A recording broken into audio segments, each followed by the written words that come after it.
시편 90편 1절 2절 말씀. 주여, 주는 대대에 우리의 거처가 되셨나이다. 산이 생기기 전 땅과 세계도 주께서 조성하시기 전 곧 영원부터 영원까지 주는 하나님이시니이다. 시편 4부의 메시지를 저는 하나님이 곧 하나님의 왕국이라는 사실로 말합니다. 사람의 손으로 지은 것들은 하나님의 처소가 되지 못합니다. 아무리 화려하고 웅장하며 심혈을 기울였더라도 하나님의 왕국이라고 불릴 수 없습니다. 하나님이 거기에 거하지 않는다라는 거예요. 심지어 하나님이 친히 만드신 처소, 하나님의 영광이 머무는 실체, 오늘날 성도들과 목사들이 말하는 천국도 하나님이 곧 하나님의 왕국이다 라고 말할 수 없습니다. 성막은 걸어다니는 하나님의 왕국 나사렛 예수 그리스도로 계시됩니다. 한 사람 그리스도가 하나님의 나라, 하나님의 왕국이라는 거예요. 시편 4부는 땅의 현실 가운데 하나님 나라가 포착되지 않을 때 밖으로 드러나는 하나님의 왕국, 곧 기독교나 지상교회나 예배나 찬양이나 선교나 행사들이나 축제들이 다 사라졌을 때조차도 여전히 하나님의 나라는 살아있으며 하나님은 곧 하나님의 왕국으로, 이는 내 안에 우리 가운데 역동적으로 그 생명력과 능력을 드러낸다라고 말합니다. 밖으로 드러나는 하나님 나라, 하나님의 왕국이 사단의 역사와 종교 바벨론으로 전혀 구분할 수 없을 정도로 망가질지라도 우리 안에 하나님의 왕국, 우리 안에 영광의 소망 그리스도는 시편 4부의 증거대로 믿음으로 실체와 능력으로 역사하며 안에 보이지 아니하는 하나님 나라를 염원하는 신앙을 웅변적으로 증거합니다. 마지막 번 짐승과 작은 뿔의 출현은 성도들을 이 시간대로 강제 소환시킵니다. 그러니까 앞으로 하나님의 왕국이라는 시편 4부의 증거들이 우리 가운데 현실이 되는 거죠. 어둠의 왕국, 아담의 나라, 사탄의 나라, 이 질서와 세상에서 우리 안에 하나님의 왕국, 곧 내 안에 들어오시는 하나님이라는 신앙은 굴복하지 않는 보배로운 믿음을 증거합니다. 우리가 받은 믿음은 바로 25년부터 31년 이 시기 마지막 세대 가운데서 살아 역사합니다. 그러나 자신 안에 하나님의 왕국, 곧 하나님이 하나님 나라이시다라는 실체가 없는 자들은 신앙을 견지하지 못합니다. 그들은 하나님 나라와 같은 종교 바벨론에서 자신들을 위한 하나님의 이름을 부릅니다. 그리고 그리스도 안에 감추어진 하나님의 영원하신 목적과 계획과 뜻을 위하는 의의 걸음은 사라지게 됩니다. 하나님의 사람 모세의 기도로 시작되는 시편 4부는 하나님 나라 영광과 실체와 능력이 자신 안에 살아있는 불처럼 타오르는 자들에게서 터져나오는 기도와 찬양과 부르짖는 간구로 이루어졌습니다.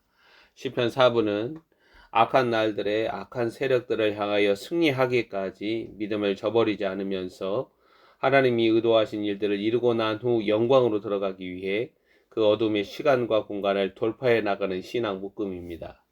하나님이 나의 왕국, 나의 나라로 자신 안에 실체로 드러나는 자들의 경건일지이자 믿음의 동선입니다.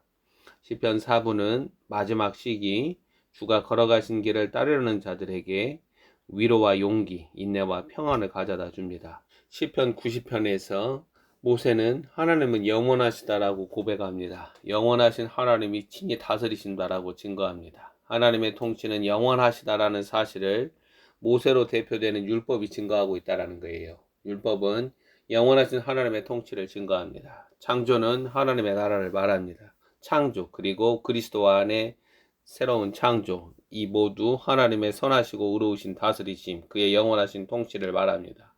하나님의 통치 아래 피조 세계는 하나님의 영원하심을 노래합니다. 하나님의 선하시고 의로우신 다스림을 증거합니다. 이것을 하나님의 영광을 선포한다라고 말합니다.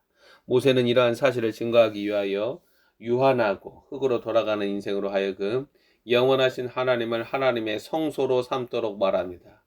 보이는 성전은 하나님의 손에 의하여 만들어진 건축물들은 다 사라집니다.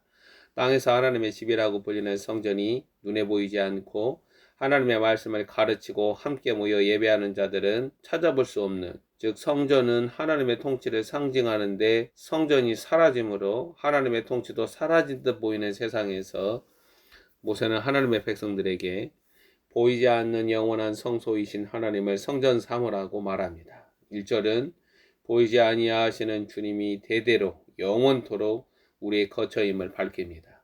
이는 신약으로 말하면 나사렛 예수 그리스도로 말미암아 하나님의 왕국이 너희 안에 있다. 곧 성도들 안에 거하시는 그리스도라는 성소를 말합니다. 모세는 성막에 관한 모든 것들을 시내산에서 하나님의 계시로 증거 삼으면서 하나님이 친히 성소, 성전이라는 사실을 알았습니다.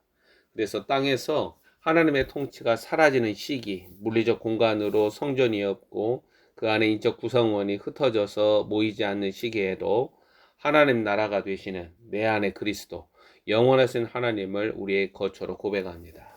2절을 읽으면 영원하신 하나님이 우리의 처소가 되신다라는 증거는 창세전에 감추어진 일입니다.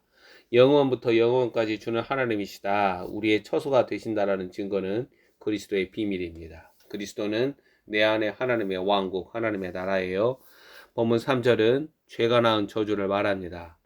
사람은 흙, 먼지이며 모두 흙으로 돌아갑니다. 그것은 영원하신 하나님의 명령입니다. 아담에게서 난 자들의 운명이며 영원하신 하나님의 의도와 목적을 잃어버린 물건들의 종착역입니다.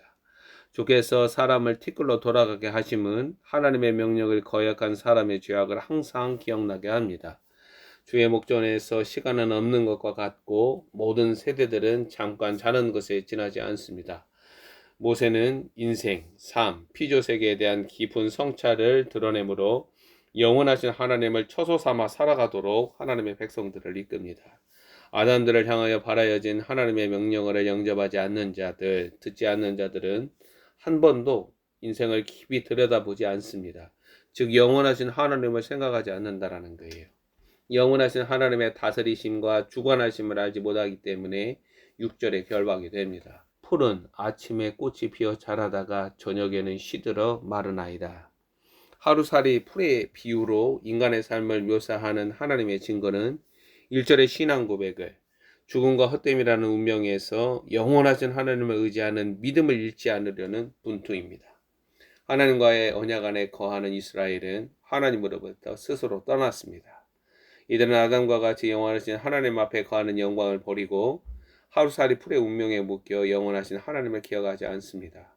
하나님의 은혜, 곧 성전, 제사, 절기, 제사장, 예언자, 율법의 규례들이 그들의 삶을 저울질하더라도 하나님을 떠나 결국 주의 노와 성냄을 배우게 됩니다. 영원하신 하나님을 성소 삼아 거하는 기쁨과 영광과 평강을 버리고 본문 7절이 증거하는 저주와 고통에 사로잡힙니다.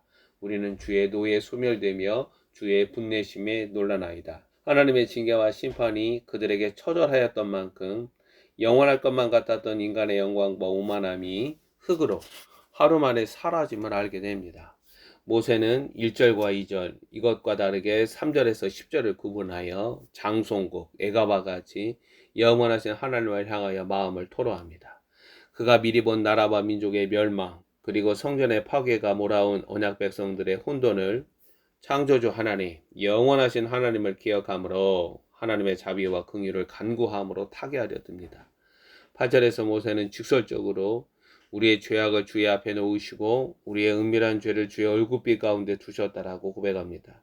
노골적으로 만천하에 공개된 자신들의 수치와 부끄러움이 점철된 신앙의 뒤안길에서 본문 9절 10절은 영원하신 하나님을 향하여 돌이키려는 겸손한 반성과 자기 부인을 드러냅니다. 우리의 모든 날이 주의 분노 중에 지나가며 우리의 평생이 순식간에 다하였나이다. 우리의 연수가 70이여 강건하면 80이라도 그 연수의 자랑은 수고와 슬픔뿐이며 신속기간이 우리가 날아가나이다. 우리의 모든 날이 주의 분노 가운데 순식간에 다하였다라는 고백은 영원하신 하나님이 우리 가운데 깃들 수 없는 송구스러움을 나타내고 연수가 70이여 강건하면 80이라도 수고와 슬픔과 신속히 날아감으로 흙으로 빚어진 인생의 슬픔을 드러냅니다. 모세의 기도는 영원하신 하나님의 명령어에 결박당한 피조물의 운명을 고백하므로 가까이 다가갈 수 없는 하나님께 나아가려고 분투합니다. 11절 말씀 누가 주의 노여움의 능력을 알며 누가 주의 진노의 두려움을 알리이까. 모세는 우리는 주의 노여움의 능력, 주의 진노의 두려움을 맛보았다라고 말하고 있습니다. 자신의 백성들을 향한 영원하신 하나님의 슬픔과 고통을 경험하였다라고 말하는 것입니다. 인생의 길이가 하루살이의 풀의 운명과 같다면 영원하신 하나님의 마음을 헤아리는 지혜를 달라고 모세는 간구합니다. 우리나라를 개수한다라는 말은 영원하신 하나님을 처소 삼아 성소 삼아 거하려는 사모함을 반영합니다. 자신들에게 돌아오지 아니하시는 영원하신 하나님을 사모하며 기다리는 심정을 드러내고 있다는 거예요. 영원하신 하나님을 아는 일은 하나님 안에 거하는 일입니다. 성소는 하나님 안에 거하는 것으로 유한한 인생을 통찰하는 지혜를 얻게 합니다. 하나님의 긍휼과 자비가 다시 언약 백성들 위해 자리 잡는 것으로 영원한 성소, 영원한 하나님은 함께 계십니다. 우리 안에 영원한 성소 그리스도는 유한한 인생과 피조 세계의 헛됨과 무의감에서 유일한 소망이라는